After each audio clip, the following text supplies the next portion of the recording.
self-care.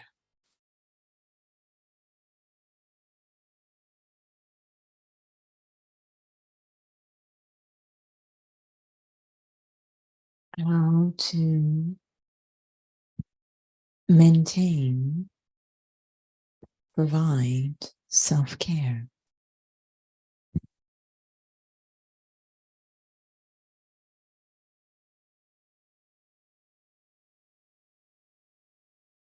We put a lot of attention into care of the body.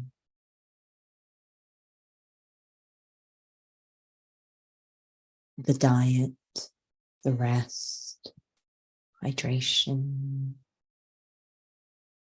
activity, exercise.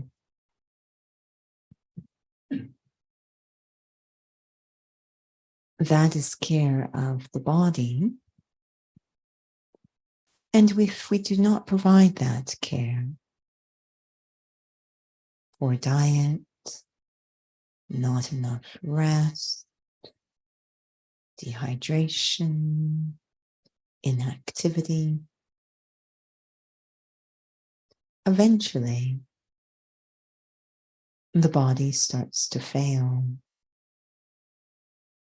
experience discomfort, illness, and might even collapse, needing resuscitation.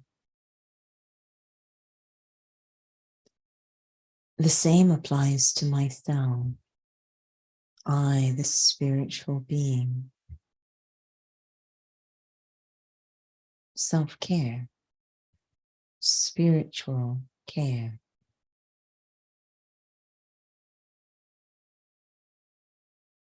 Recovering, diet, exercise, hydration.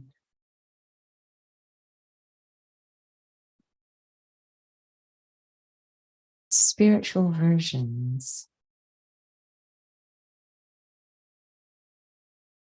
of well-being.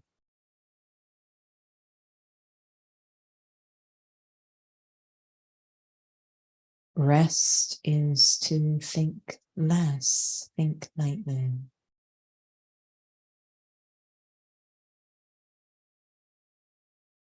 To take care of the energy of thoughts and feelings. Diet is elevated attitudes. Hydration is exposure to spiritual wisdom. And exercise is to practice that wisdom.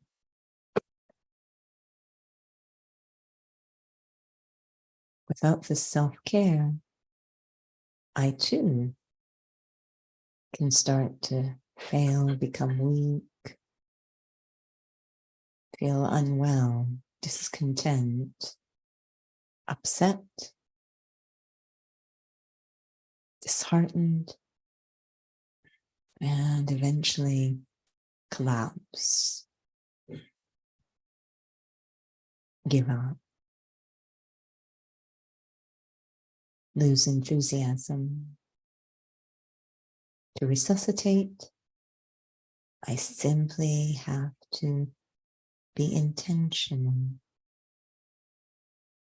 in these aspects of spiritual well-being. Start to feed myself a good spiritual diet of elevated attitudes. Start to practice what I study and train myself to think less, focus only on what really matters, what really uplifts. Resuscitating myself through this regime of self-care. Om Shanti.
Om Shanti.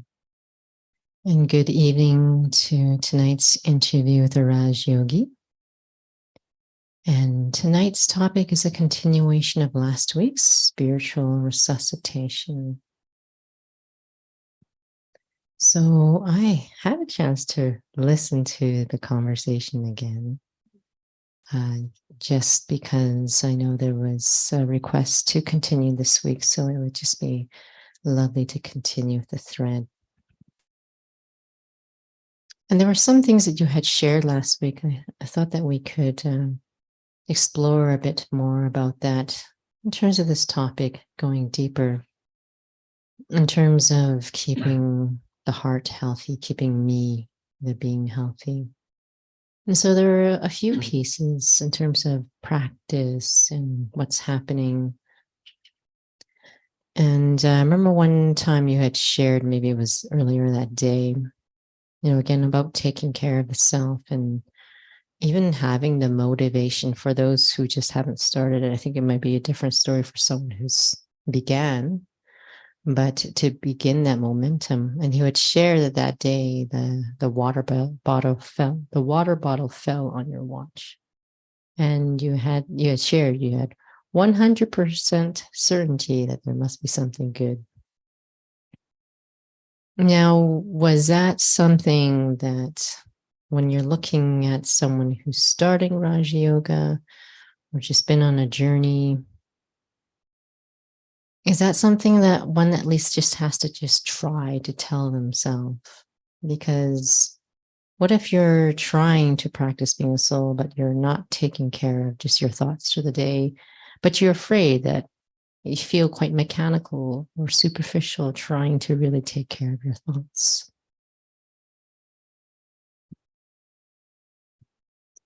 I suspect it will be superficial and mechanical at first. And,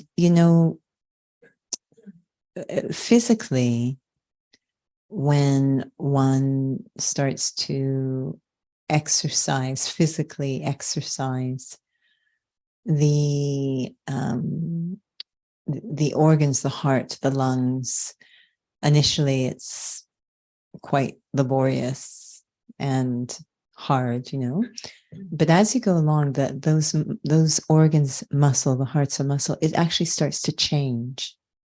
So it starts to function in a far more efficient way, naturally. So that at first, we sort of say, oh, wow, running for 1 minute is just about killing me. So I'm sort of making the self go through that motion. But then as the organs start to adapt with this routine, suddenly the 1 minute is nothing. What was originally feeling one way feels very differently because the organs have adapted. So with this example of the watch, we have this spiritual wisdom that is kind of our bridge to a very natural state of operating where we are light about everything. It's just the way we function. We don't have to have a thought or reason or understanding even in our head. It's just the natural way our spiritual heart is built when it's healthy.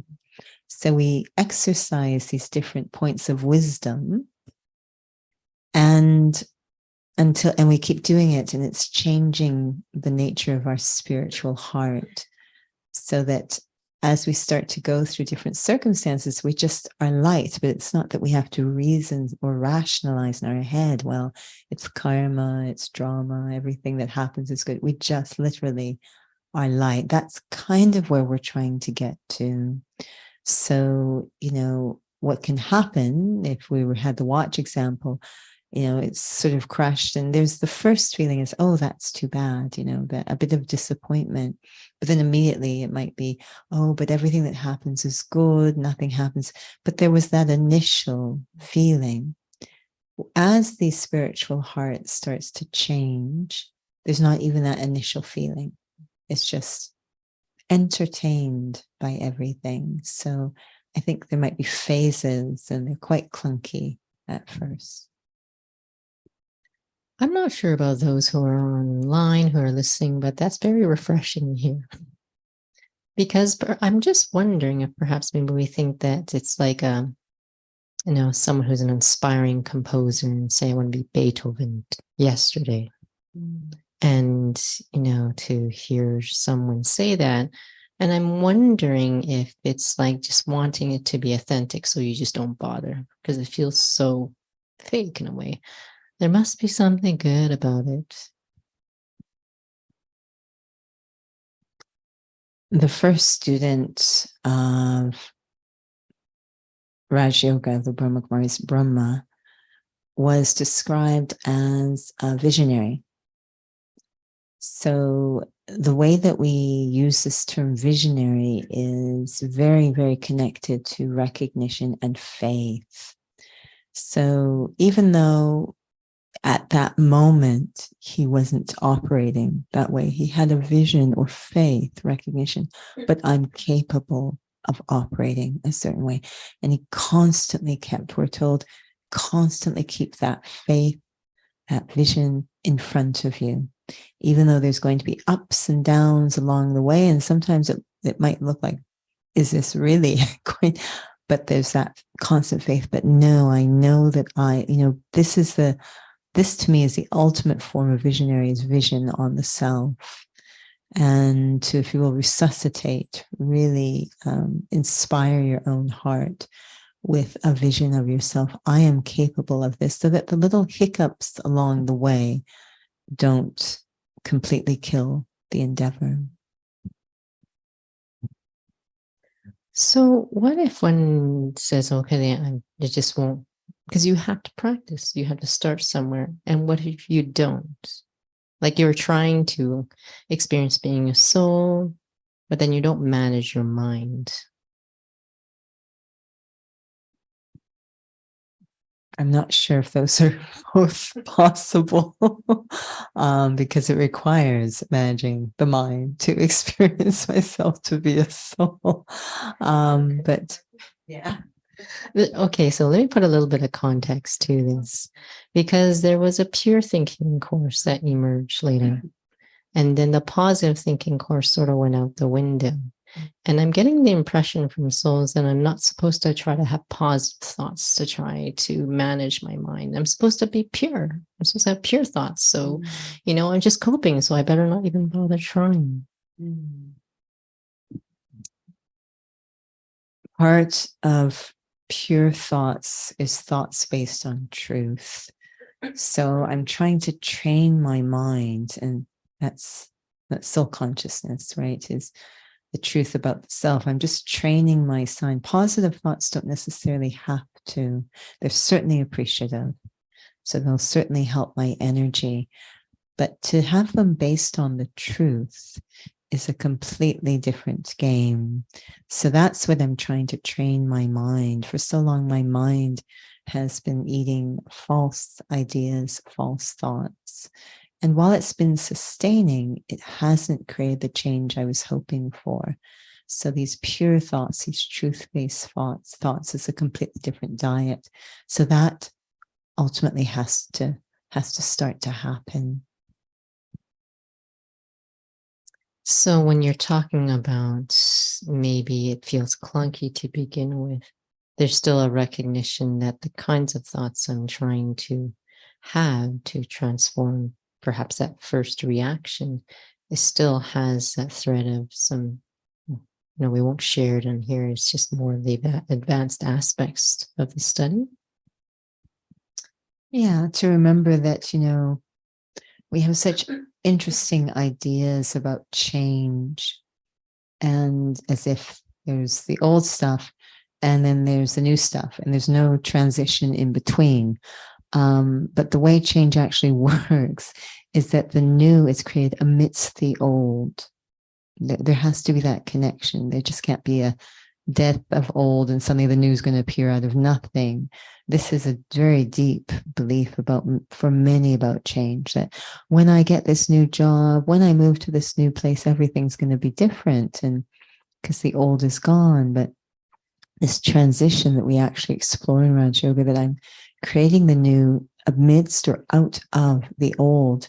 So what that means is that the old is still firing. One of the best examples I saw of this was an explanation of neuroplasticity, where it showed the original neural pathway, which had become dormant, and this other acquired neural pathway had become quite dominant, even though it's not the original one.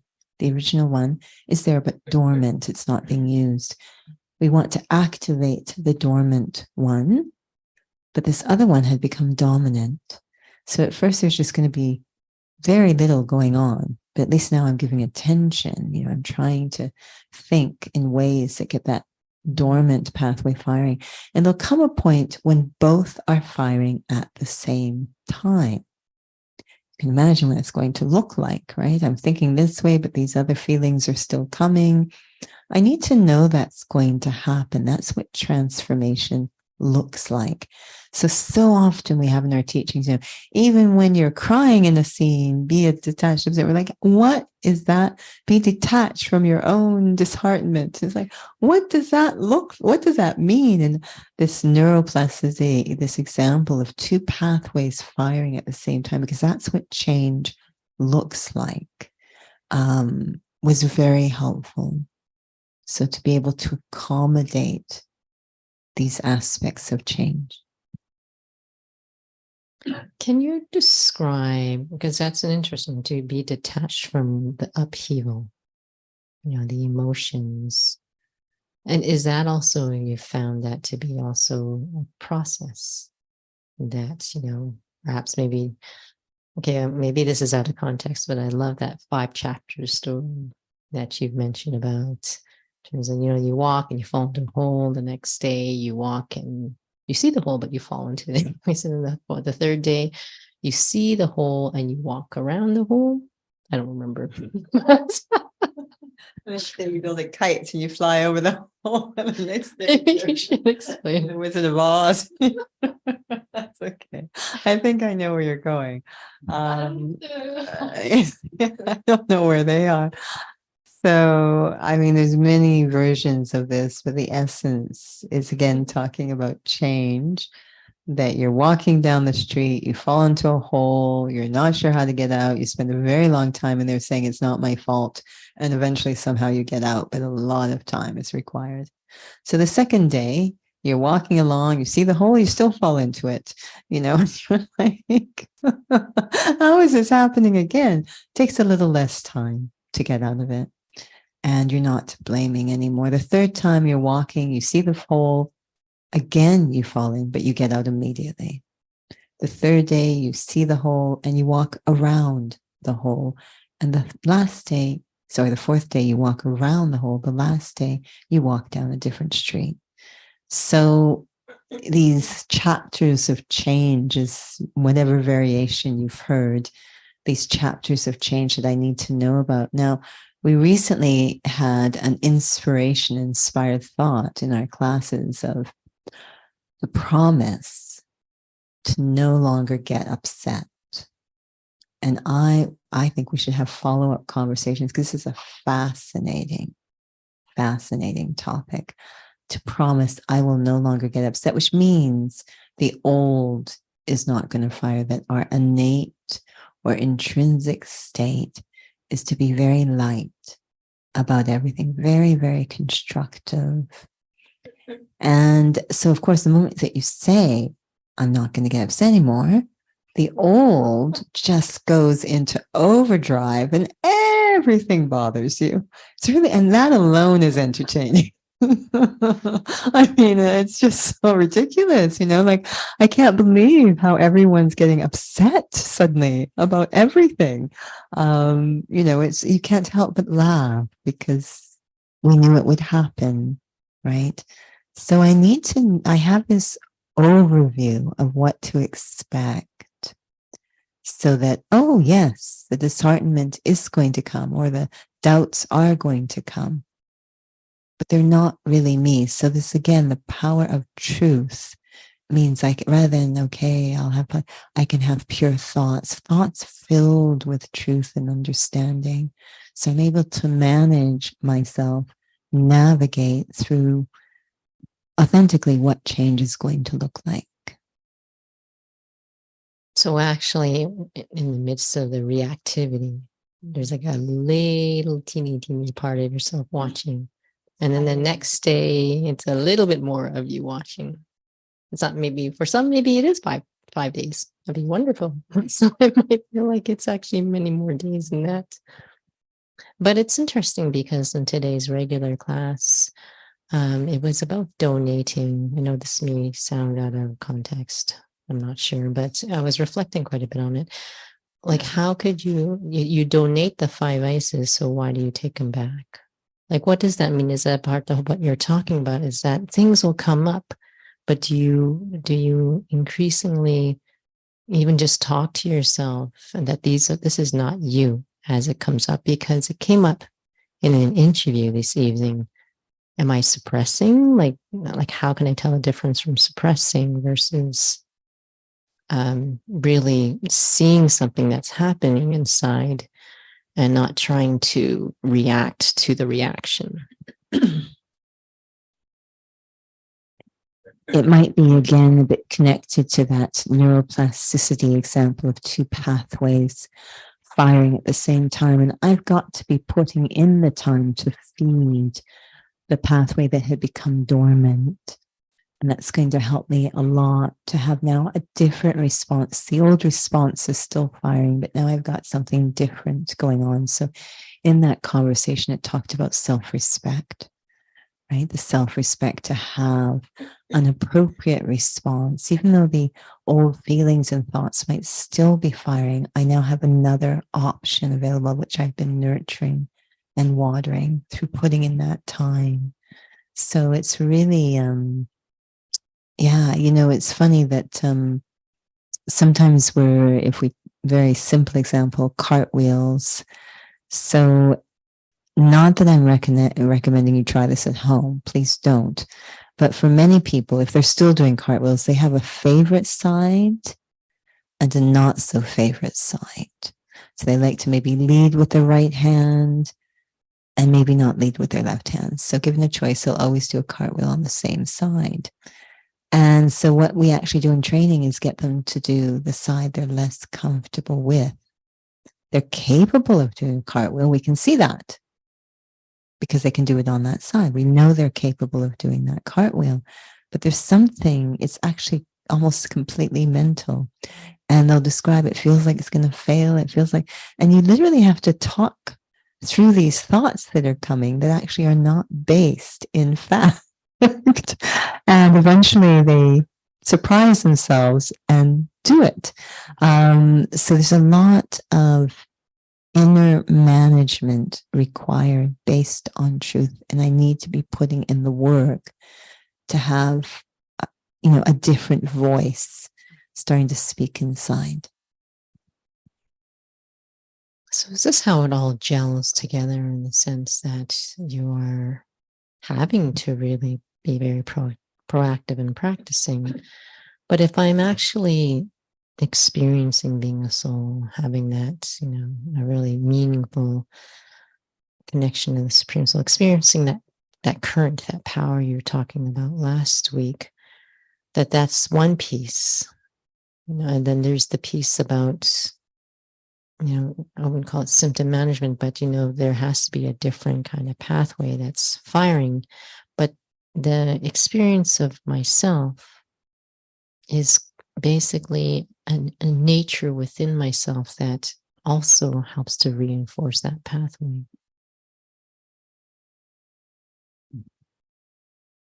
Yes, we talk about this instrument of self-realization needing to constantly be spinning.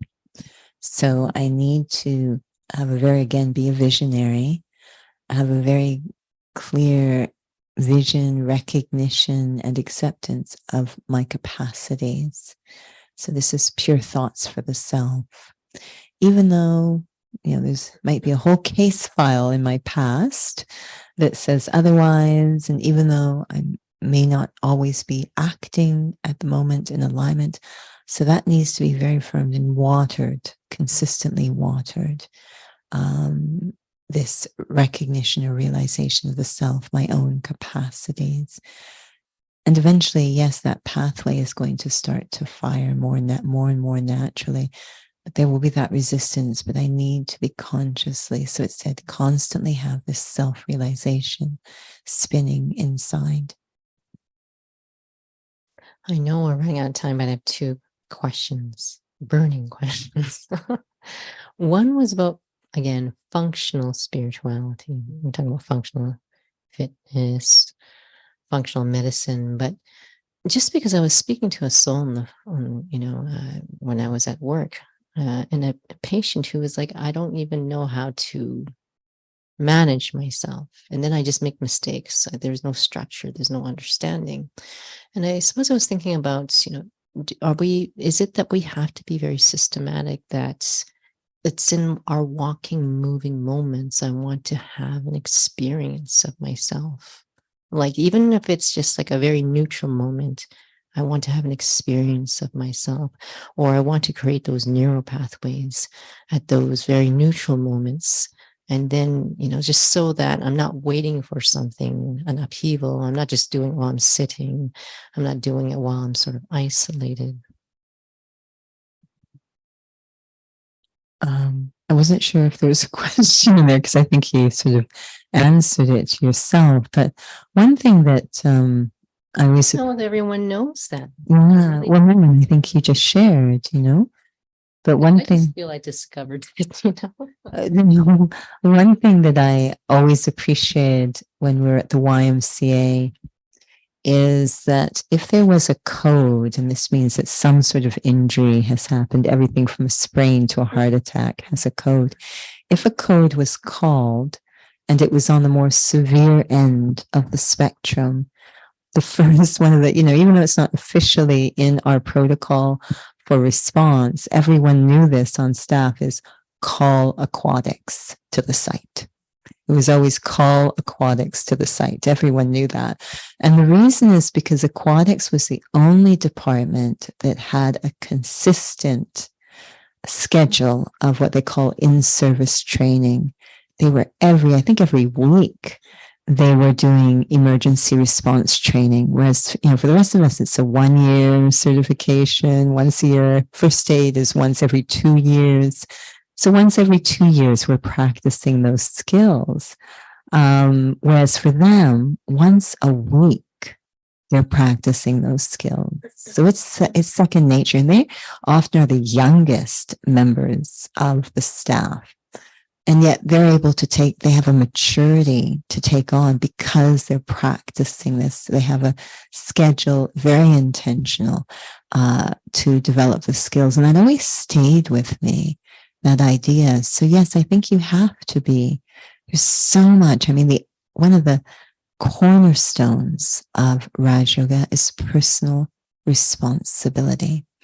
And although we're given lots of support, so there's a community of like-minded souls that we study with, at the end of the day, it's in my hands to convert this raw material into something practical through how I use it. So I'm going to have to develop a program or system so that I can take full benefit from the resources.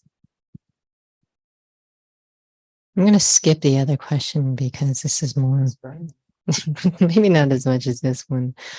The reason why I'm asking is something you had shared last week about Sister Mohini, one of the seniors, that she must have taken on that self-respect so deeply that when someone else would blame her, she could be very clear, okay, that's just someone's scars, I'm very clear about who I am. But I was really thinking about this, just that I'm practicing, and it just takes time for that sense of value to really just, as if you, the soul, have to absorb it, but it takes time. But am I actually practicing? Or am I just thinking about it and I'm not actually practicing? One of the phrases that's often used in the study, am I actually set on my seat of self-respect? And I suppose I was reflecting on that. Do we really know what that feels like? Because if you don't, then you may not actually be doing it. It might seem obvious, but I might not actually be doing it. Don't skip any questions. Acha, Bini, we won't. Part of Raj Yoga is to really heal things at the seed, not just symptom management, but really heal things at the seed. And when you're trying to heal things at the seed, that's going to be a little bit more challenging. We often take the easy route. So if I have a headache, I'm going to take a pill rather than, well, what's going on there and what lifestyle changes might I have to make to address the seed of the problem? It's easier to take a pill. So we're not just doing symptom management in this study. We're actually going right to the seed, and that's going to be a little bit more challenging. So it's going to feel like the fix isn't happening as quickly as it might if it was symptom management. But it's so worthwhile to fix things at the seed because, again, the whole package is then healed. So I need to know these things going in, that I'm trying to address something quite deep-rooted. So patience, this is why healing and patient are so connected. Patience is going to be required. We live in a very quick fix world, and this is not a quick fix study. Hopefully enjoyable. Hopefully I enjoy addressing things at the seed. It really speaks to my heart. But it's going to take lots of patience, but it's so worthwhile. I suppose for myself, after early morning meditation, and it was just a very valuable experience of my sense of self at that moment. And then I had this realization: why am I just taking a drill and carrying that into just a few seconds and various moments through the day, and being ever ready if that feeling really is needed? And I remember there was one point in time, because I was practicing a few times in the morning, and then all of a sudden this really ugly head of ego came up. But I had experienced this real deep value of myself, so that came up at the same time.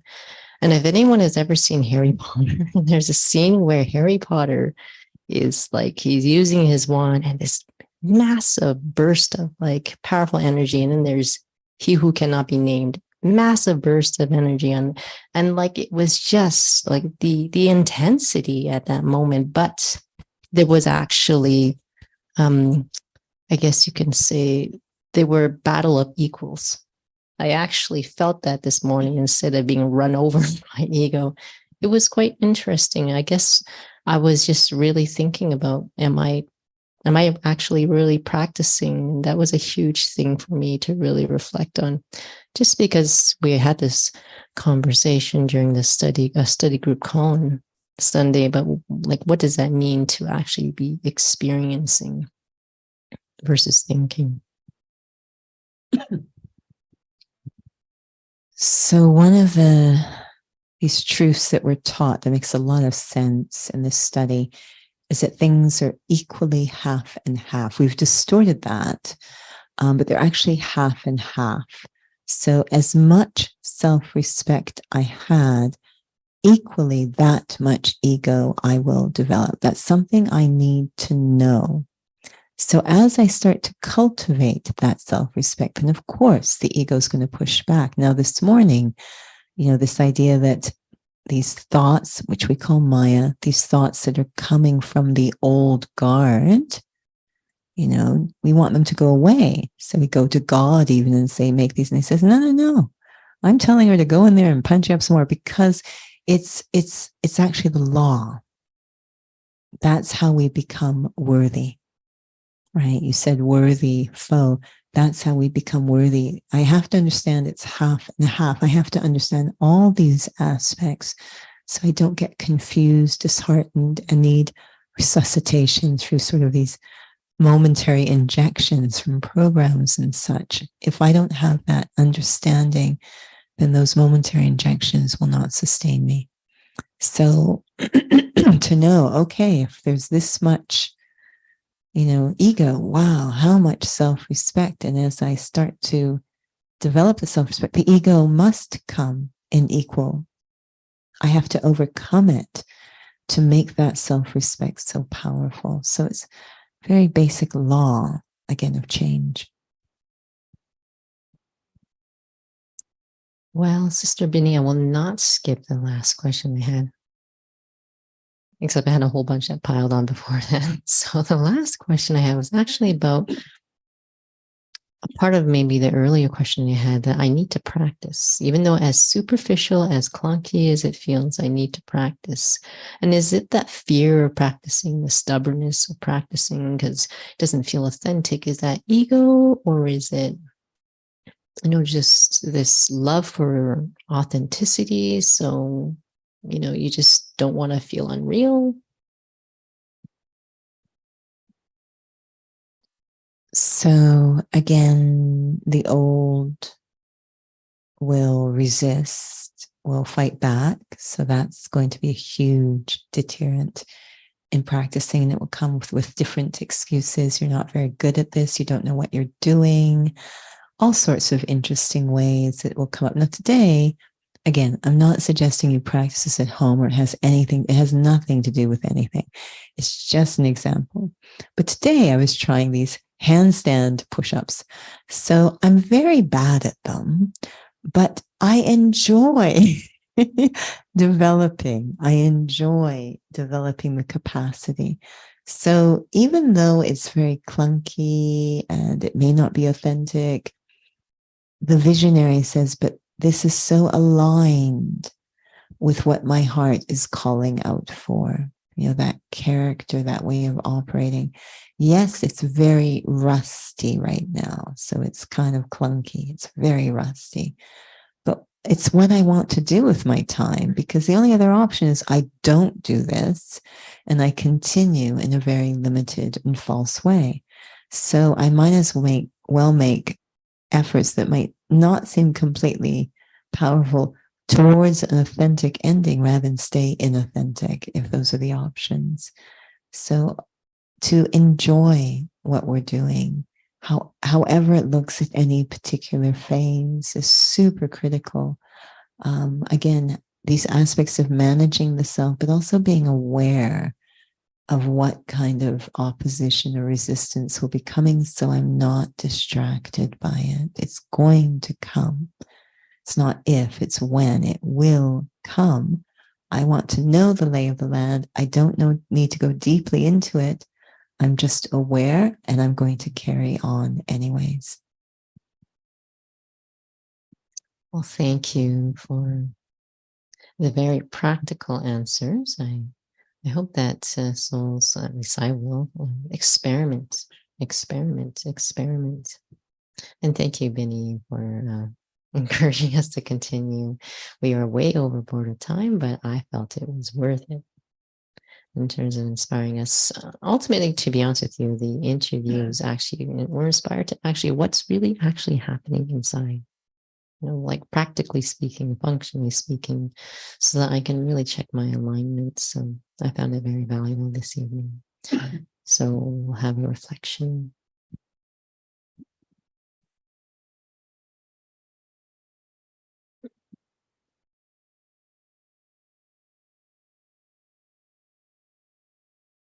There's so many different ways to describe the spiritual journey. But one way to describe it is heart care. Caring for my own heart. Understanding that my heart is not an emotional repository, but my heart is the keeper of the most ancient memories of the self, the most elevated memories of the self. My heart remembers my highest potential, the grace and gracefulness of the self, the soul. And it longs to restore that stage. And so the spiritual journey becomes an endeavor about honoring the heart, listening, recognizing, accepting, and having the courage, enough heart, to honor, to walk on this path of self-transformation, personal responsibility. There is no other endeavor on this planet that is as rewarding and fulfilling as honoring one's own heart. Om Shanti. Om Shanti. Thank you for all who've joined. Also, thank you for your patience. It was an extended version of the interview. So thank you, Sister Binny, for your encouragement to continue. Yes, it was very, very useful. And so in terms, I don't think there's any particular announcements. We do have a special program coming up in August, but since we don't know the details just yet, we might as well just wait on that. But please do visit the center's website or Eventbrite. Enter BK Calgary if you go into Eventbrite, but you'll see lots of different drop-in sessions online as well as on site. If you have questions at all, topics you would like for us to explore in the interview, you're welcome to send a message to the Calgary Center's email. So thank you for joining. Om Shanti.